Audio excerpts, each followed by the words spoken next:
এই অপ্রত্যাশিত বন্যায় আমাদের সিলেট সিটি কর্পোরেশনের ১০-১২টি ওয়ার্ডই তো পানিতে নিমজ্জিত ছিল। আমাদের বিশেষ করে উপশহরের টোটাল উপশহরটাই ২২ নং ওয়ার্ড যাকে বোঝায়, টোটাল ২২ নং ওয়ার্ডই পানিতে নিমজ্জিত ছিল।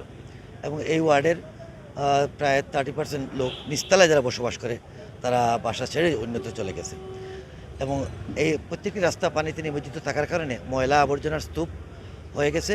এবং যে সমস্ত বাসা বাড়িতে তারা নিচতলায় ব্যবহার করতে পারেনি, এই সমস্ত বাসাগুলো পরিষ্কার করা হচ্ছে এবং এখান থেকে প্রচুর ময়লা আবর্জনা বাইরে হচ্ছে। আমরা এই সমস্ত ময়লা আবর্জনা এগুলো একত্রিত করে সিটি কর্পোরেশনের গাড়ি দিয়ে এবং লেবার দিয়ে আমরা এগুলো অপসারণ করার চেষ্টা করছি। এবং পাশাপাশি আপনারা এখানে দেখছেন ব্লেসিং একটা গাড়ি আছে, আমার এখান থেকে গাড়ি থেকে বাতাস দিয়ে রাস্তা পরিষ্কার করে ব্লেসিং পাউডার ছড়ানো হচ্ছে জীবাণুমুক্ত করার জন্য। আমরা উপশহর 2টা ভাগে পানি আমরা সরবরাহ করে থাকি। একটা হলো ওই যে ঈদগাহ থেকে যে পাম্প থেকে এই পানিগুলো যে আসতেছে যারা ব্যবহার করতেছে এটা 100% বিশুদ্ধ আছে।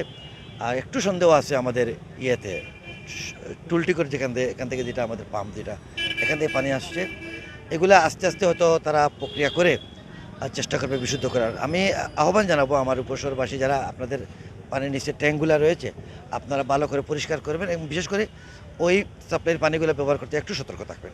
আমাদের এখানে যে 1 সপ্তাহ বন্যা ছিল, বন্যা থাকার কারণে পানি বর্তমানে নেমে গেছে। পানি নামার পরে এখানে যে পরিমাণ দুর্গন্ধ হচ্ছে বা পরিবেশ যেভাবে নষ্ট হয়েছে, এগুলি দুর্গন্ধ এড়ানোর জন্য আমরা ওই যে জ্যাকসাকার দিয়ে পানি মেরে রাস্তা ধুয়ে তারপরে লেবার দিয়ে পরিষ্কার করে ব্লিচিং পাউডার ছিটাচ্ছি, যাতে মানুষের কোনো প্রকার পানিবাহিত রোগ সৃষ্টি না হয়।